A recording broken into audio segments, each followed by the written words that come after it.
And Peter, we've seen some major companies getting into the feed sector. Cargill, now ADM, Tyson. There's a lot of companies that are vying to get into the sector.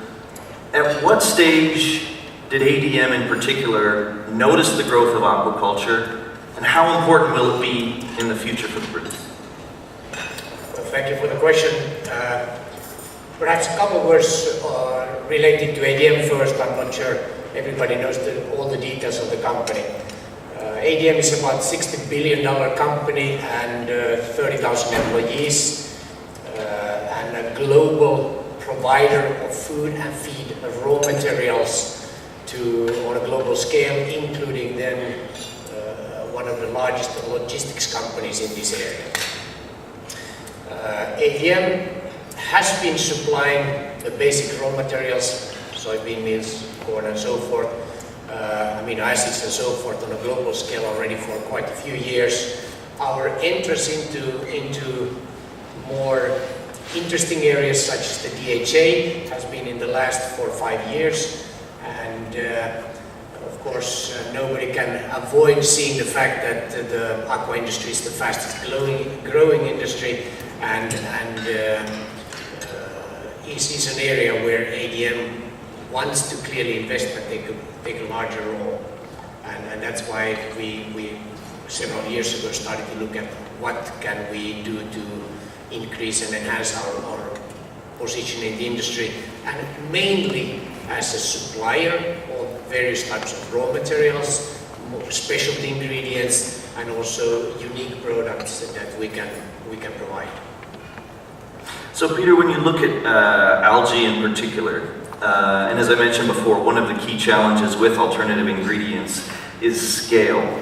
So what is ADM going to do to overcome the challenges, not only of scale to produce algae, but also to overcome the whims of some of the supply side markets for algae? So some algae producers are operating on sugar. And certainly that's a product that fluctuates widely as well. Yes. So tell us about that and what ADM is going to do to maintain a consistent supply at a consistent cost. We are probably one of the newest ones in the whole room here in the specialty area. By coincidence, ADM had a plant that we were able to repurpose for DHA. And this plant is in the US, close to Chicago, and it's a plant that has a fairly small footprint but a large capacity. So we have a plant that we can, with very, very small changes, increase the capacity that we have up to over 50,000 metric tons of DHA. So, and using also the raw materials that we have in the Midwest, where we have a processing plant right next to it, and also energy next to it, so we can see that we can hopefully on a globally competitive scale provide DHA to the market. And as ADM is in this industry also one of the largest research companies, we have been able to significantly improve our product and increase the level of DHA without truly affecting the cost of the product. So we believe that we can long-term be a very cost-competitive solution for the industry. And Lindsay, Cargill has played an important role in Callista's development as well. So tell us from your perspective on both on the scale side, and then also what Carlos and Peter just mentioned, maintaining omega-3s, because certainly, as Ricardo said, that is a contributor to the increase in consumption around the world. I think that's fair to say. So when we have alternative ingredients coming onto the scene, how do we go about maintaining that, and how do you go about convincing feed producers that these alternative ingredients can supply the omega-3s that the fish need? Sure. So we're very fortunate to have Cargill as an investor and a partner, and it's very important because, exactly as you said, having commercially relevant volumes available for feed producers akin to BMR to integrate into their supply chains matters. So producing 10 to 20 to 50 to even 100 tons does not move the needle. And for feed producers to actually change their supply chains to integrate new and innovative ingredients, you have to move the needle for them. So to be an innovative, novel ingredient, for us, we're actually a on-purpose manufacturing process. It's a natural fermentation. We fall into the category that Carlos described as single-cell proteins. We need to be at a commercial scale where we can provide 10, 20, hundreds of thousands of tons of materials to be integrated into that supply chain. So the raw materials, the capital required, and the means to be cost competitive, exactly as Peter said, such that you're not asking your customers to pay more for something that provides them with equivalent or even better performance, which may be our case, but we're not expecting folks to actually pay for that at this point. You need to be commercially relevant and commercially and competitively priced. So having a deep, long-term investment partner akin to Cargill who can operate on a commercial scale and globally, I think that's another key aspect, is that aquaculture markets, as you all know, is global in nature. Penetrating various markets is not something that a 50-person startup based in Menlo Park, California can necessarily do on its own. So we recognize having somebody akin to a Cargill or an ADM who has global reach is a very important aspect of our ability to move the needle. We, to be perfectly frank, are a protein ingredient replacement. So we are 70 to 75% protein. I think Carlos said it well, we're kind of a on-purpose manufacturing facility, so we have everything you need, but not the things you don't need, which you may get from other vegetable source proteins, for example. But we do not directly address the omega-3 issue. That said, the issue is similar. We need a lot of alternatives for aquaculture to grow sustainably, and the feed is a key aspect of novel aquaculture approaches in the future. So again, having partners who understand the markets, who understand the global nature of the markets, but also have the long-term vision and candidly the balance sheets to enable this commercial scale production is very important. So we'll go to Enrico, who's representing the Fishmeal side of things. Single-cell proteins, algae, insects. There are a lot of alternatives coming hard and fast in the ingredient sector for aquaculture. And the argument against fishmeal and wild fish supply is the fluctuation of the stock. So we've seen that in the Peruvian anchovy fishery, correct? We've seen a massive quota one year, and then the next year the fishery might be closed. So in what way does the fishmeal industry need to adapt to these new changes in alternative ingredients, and how will that sector go about assuring people like Carlos and other producers that the supply going forward can be sustainable and can be counted on? Okay, first of all, let me allow a brief introduction of IFO for those that don't know. We are the Marine Ingredients Organization, and we are called IFO because in the past we were the Fishmeal and Fish Organization. Now we are trying to open our organization to some novel ingredients like algae, for example, and that's why we are called Marine Ingredients. IFO has members in 55 countries. We cover 60% of the global production of fish meal and fish oil, and between 80 and 90% of the trade of fish meal and fish oil. So we think we are really well placed to represent this sector. Now, to respond to Drew, I have to say that in a way I'm disappointed from some of the terminology used today, because obviously we are all aware that sustainability and responsibility are very important. But all the time when it comes to marine ingredients, it seems that we are far away from those concepts. And obviously that's what we don't agree with. Responsibly, if you look at our production, 50% of the global production of fish meal and fish oil, which is basically the one that is traded globally, is actually IFO RS certified, so it's responsibly produced. And when it comes to sustainability, in a way is implying that our sector is involved with overfishing, and that's why in the future you won't have any fish meal and fish oil left, basically.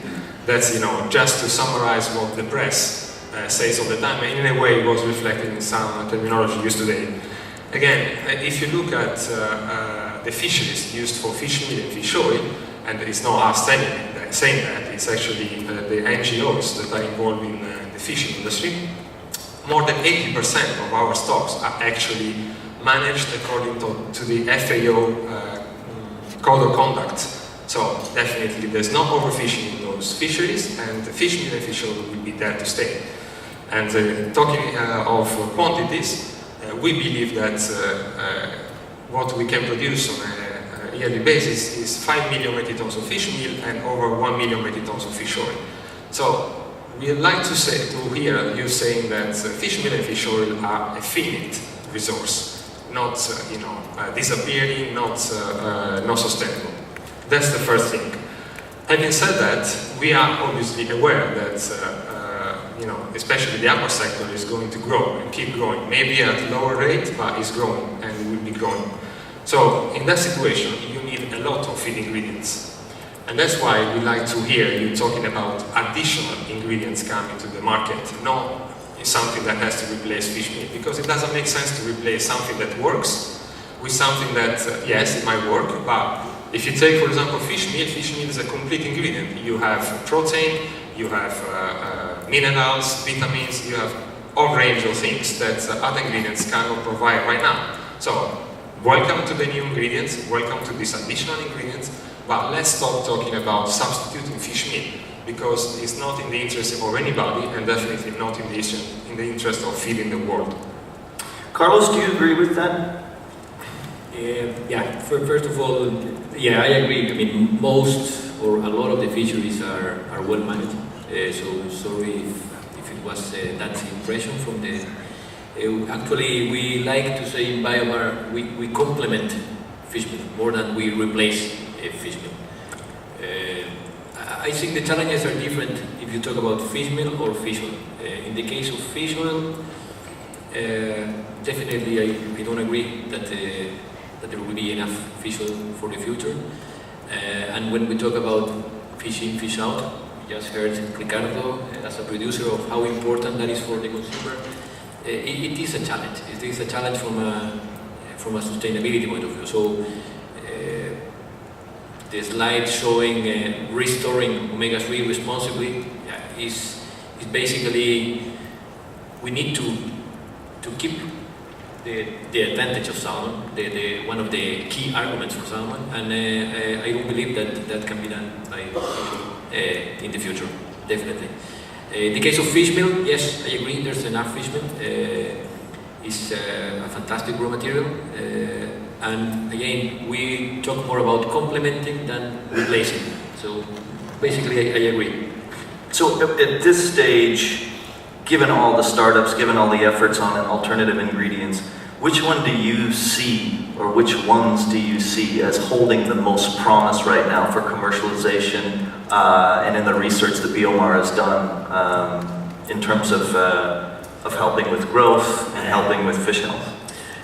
Definitely, as I said, single-cell proteins where you can design a raw material with the nutrients that you need, definitely is what I see most interesting for the future. It can be the products of Calista, can be other soya products. There's plenty of alternatives out there. Insect meal, let's see if it is going to be an alternative, at least commercially available. But definitely, I believe more in the single-cell technology. Ricardo, you spoke about cost and about Camanchaca's focus on efficient production.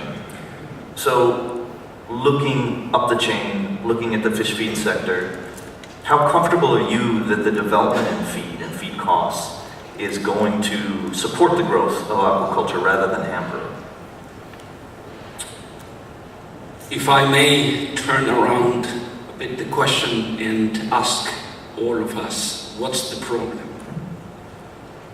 as a society. And the problem is that the world wants another Chile in 5 years in terms of salmon production, of course. That is what the consumer wants at the current price.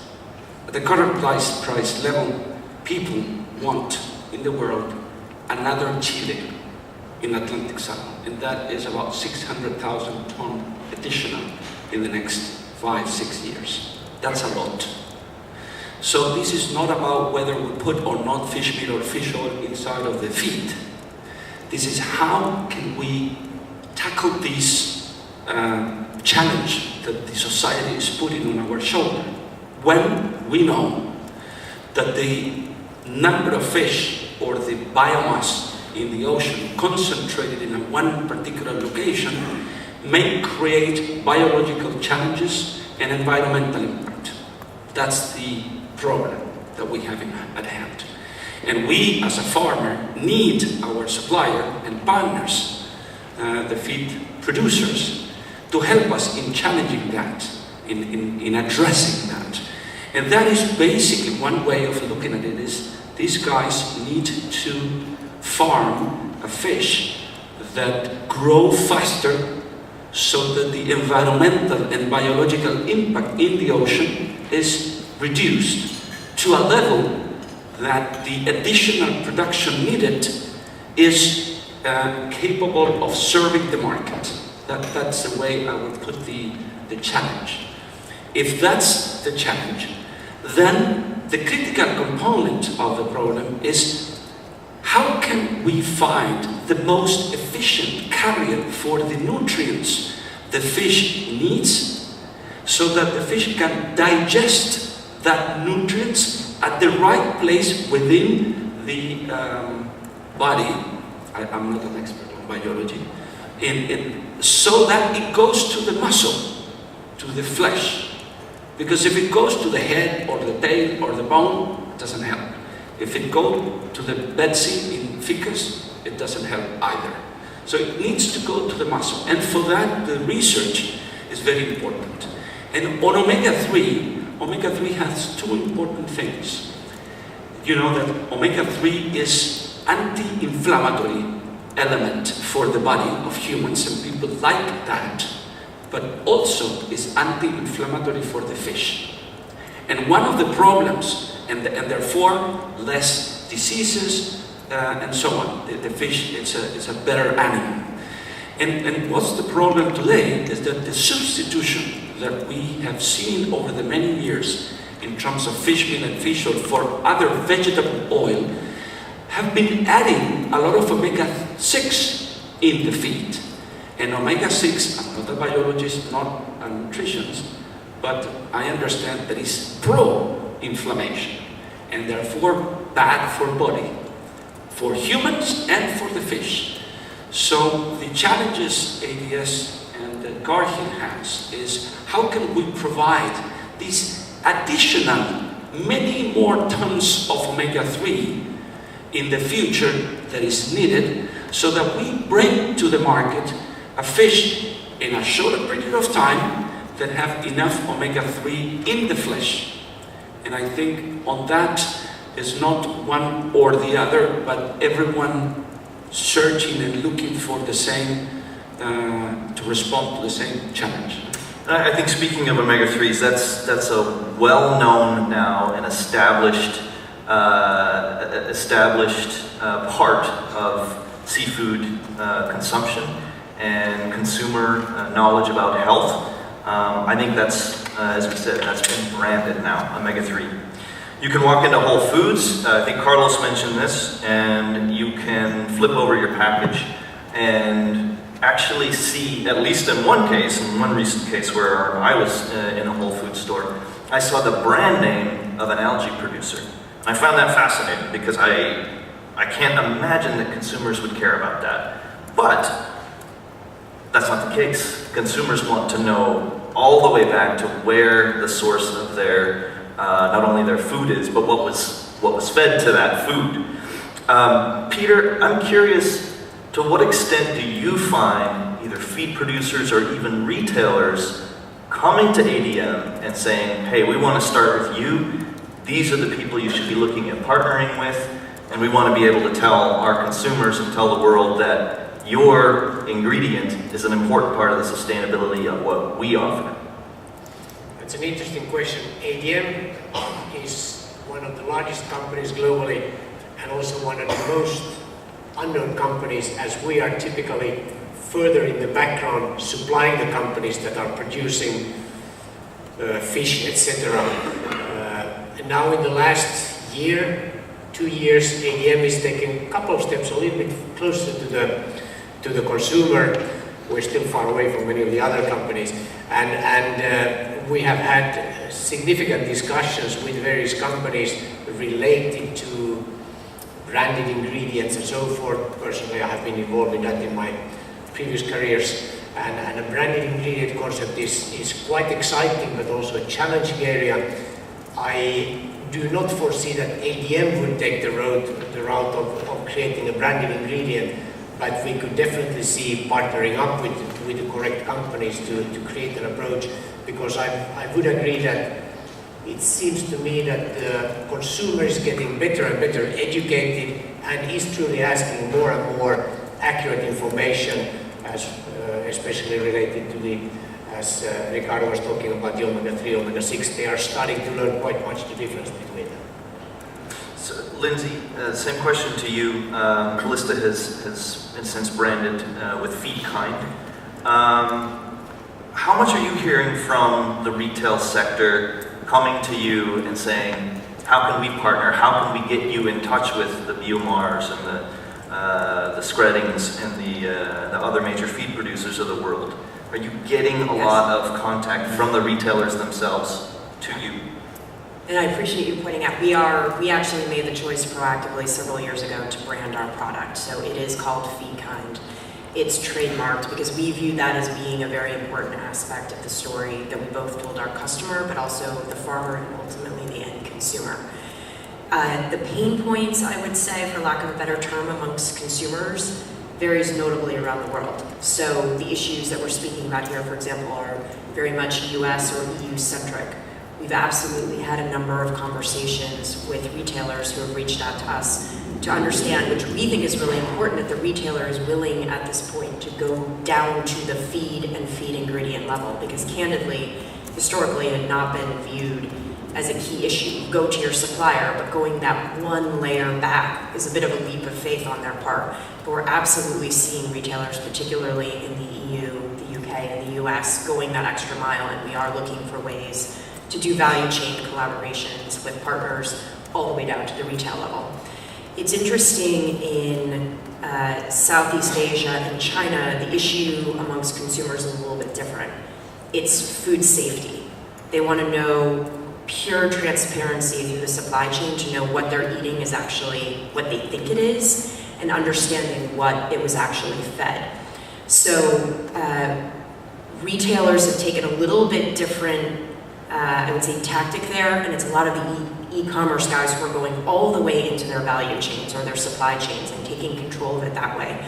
But that's because they want to know that they have not only security of supply of their ingredients, but they know exactly where those ingredients are coming from. And that's been an interesting aspect of our on-purpose manufacturing process, where you can tell exactly what facility FeedKind protein would have been produced at. We also have an interesting biomarker or fingerprint in our protein ingredient, where there's a certain carbon isotope such that if you actually took a fish that had eaten FeedKind protein and a retailer would do some testing on it, they could tell that it had actually, in fact, eaten the FeedKind protein and not something else. So there's truth in marketing to that aspect of it. And again, it comes down to food safety.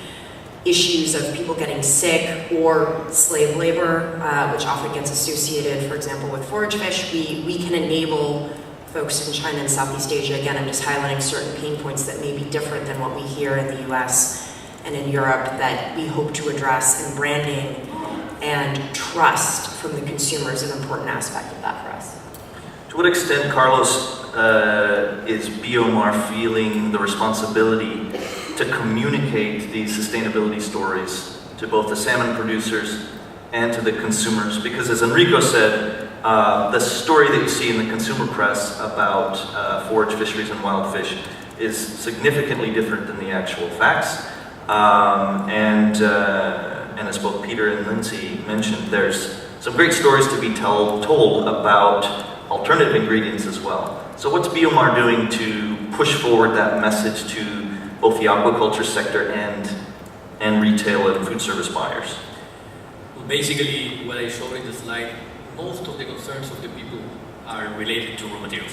It's not only marine raw materials, but we receive a lot of questions about deforestation. I mean, it's also questioning the vegetal raw materials, actually. Some of the most difficult raw materials that are in the red zone, which I saw that challenge, are vegetal raw materials. So it's not only about the fishmeal and fish oil. We are, as Biomar, doing exactly what I showed. We are actively going to some retailers, some traders, some NGOs, and helping them to understand what is about it. Tell the real story of what is the raw material, how can we be transparent.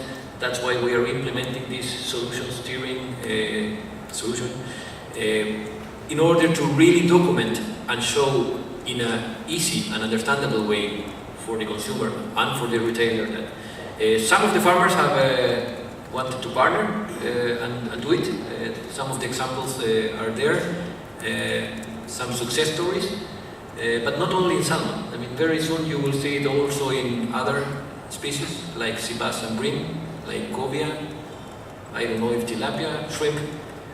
Definitely we are promoting it, and we have actually in the case of Biomar, we have a sustainability team which is not only taking care of our own house, but also promoting these concepts, helping some of the farmers to create a story. So to what extent, Ricardo, then does it make sense, given this focus on traceability by buyers and by the consumer, to what extent does it make sense moving to the financial side of things, to vertically integrate in the way that Kamanchaka has to a certain extent? Is that a trend that we will see more of over time? We've seen some of it in the past. We've seen companies then take things in a different direction and go specifically on feed. Is there then an argument for integrating the value chain? Yes, I have a very clear response to that, being the CEO of a salmon company and a fishing company, and the answer is no. We were born as a fishing company and got into salmon because of the proximity of the ocean. But if I take a look today, if I'm a salmon farmer, do I need to be in the feed production? Do I need to be in the ingredients production for that feed? And the answer, I think, is no. Because no one can be the best in everything. I don't find humans of that kind. I have a lot of knowledge about good people being very good at specific things. And therefore, a farmer needs to be the best farmer. A feed producer, the best feed producer. And the ingredients producer, the best ingredient producer. And they don't need to be the same person. So I do believe in collaboration in market. I also believe that the market today is not paying or requesting in volumes these sustainability and care that we have all talked about. Most of the consumer do not differentiate that. Among other things, because they don't ask the land-based protein sourcing, which has a lot of things pending to be responded. I think that that's not the reason why we need to be more concerned and more sustainable. The reason is because we need to be convinced. It's personal conviction that we need to have to ensure that what we use to bring to the market a nice, healthy fish was sustainable produced, whether the ingredients were the feed production and whether the other suppliers. In that respect, I find a little contradictory in general in these debates, the different standards that people put on marine ingredients vis-a-vis the land-based ingredients. I think that marine ingredients in general, and I think that my friend in IFO will agree, have been put in the corner to a higher standard than the other ingredients. And that's fine with us, because then we will be best in class before the rest, because we've been challenged first. But there is a little bit of, I wouldn't say the word unfair, but at least differentials on the standards required for marine ingredients, which today account for around 18% in the diet, versus 40% 10 years ago, versus 67 or 70% 20 years ago. So the marine ingredients are less than 1/5 in the diet of a salmon today. And yet the 80% looks as if they have another standard of behaving. So we do need to wrap up, and I'm going to start down at the end, so please be quick because everyone wants to get out to the coffee area and network and make some connections. But starting with Enrico, biggest risk and the biggest opportunity for the fish feed sector? Sorry, say again? The biggest risk and the biggest opportunities facing the fish feed sector? Yeah, again, going back to the marine ingredients, I think, as you noticed today, when we speak, we kind of agree that actually we are treated unfairly. But obviously, we are aware that there are difficulties in our sector. But I think the risk is this, that we don't speak to each other, and that's why we came here today, even if last minute, because we wanted, to have this conversation with you. But the opportunities, I think, are clear. I mean, prospects are of a growing aquaculture sector anyway, and for that reason, I think there is, space or room for everybody in this room to collaborate, as Ricardo said. And that's, I think, is the opportunity. Work together, because again, we are not actually competition. We're actually, working together for something that is really big, and is to feed 9 billion people in probably in a decade. So that's a big challenge. Peter, same question to you. Risks and opportunities. I will skip the risks, just go to the opportunities, because that's more exciting, if that's okay with you. For me, it's one of the most exciting times to be with a company like ADM, as we are entering very strongly into the aqua area, and we have looked at multiple avenues where we can, on a global scale, hopefully bring value. We have seen, of course, the DHA, that we have 50,000 metric tons capacity to manufacture, hopefully globally competitive. Then we have been working on the other species for 50 years and developed a lot of technologies that are utilized in all species, and now we are slowly bringing them into the aqua side, where we have yeast products, direct fed microbials, enzymes, and so forth, that we are very skillful in.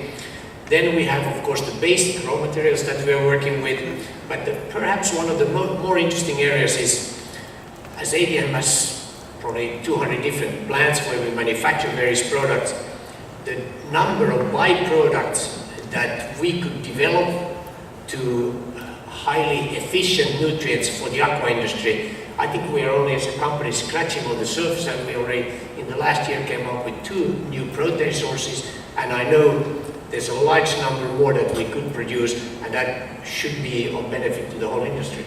Carlos, quickly, risks, rewards? Yeah, opportunities again. As I said, salmon feed is only 7% of the total aquaculture feed. So there's a big world out there for the feed producers to go, transfer best practices. So the risk for me in the company is to stay stagnated in growth. And definitely, it's not only salmon. We see as a feed company big potential for growth if we transfer the right practices to the non-salmon species. Ricardo? For me, the biggest risk that we have, which I think that we have the tools to address it, but it's the biggest risk, is losing the attributes of the salmon product in the marketplace, and people losing confidence that by eating salmon they are getting a healthy and lots of omega-3 product. if we lose that element and we sort of are leveled with other marine proteins that have not had omega-3, then that's a big, big challenge going forward. And the opportunity on feed, I think that with this growth potential that we have, with this need of the consumer of additional fish, I think that finding out the best carrier of the elements, the nutrients, so that the fish can digest that in an efficient way and leave room for more energy in the feed, so that at the end of the day we can grow faster the fish in the ocean and therefore reduce the biology and environmental impact in the areas where we operate. So feed for us is very important in reducing the number of months a fish is in the ocean. Lindsay? I'm going to echo exactly what Enrico said with respect to risk. We view fish meal as the gold standard. We can replace it, we're not looking to, because aquaculture is growing and it needs a ton of solutions. So if we collectively squash competition or squash innovation, that's not going to help the industry. Aquaculture has the power to actually be, it already is, but it can be even more powerful in terms of being the most efficient animal protein production system, full stop. So it's a risk that if innovation is not encouraged and there isn't pre-competitive type collaborations to bring more solutions to market, that we cannot enable sustainable aquaculture, which can solve so many other issues. So that's obviously a huge opportunity. I very much agree that feed is a key part of the solution. There are a lot of solutions that are going on. We heard about some amazing things that IBM is doing to encourage aquaculture. It's an exciting area. Innovation is ongoing. Farmers are some of the most innovative people because they have to be, because their cost structure, feed 50% of your cost structure. If you're not thinking how that impacts your bottom line, you cannot succeed and be an economical participant in enabling that. So feed is part of the solution, genetics are part of the solution, farm management is the solution, AI, data, big data, etc. It's all there. We need to be communicating to enable sustainable aquaculture, and we're happy to be a part of it. Thank you so much. Let's continue the discussion over coffee. Please join me in thanking the panelists.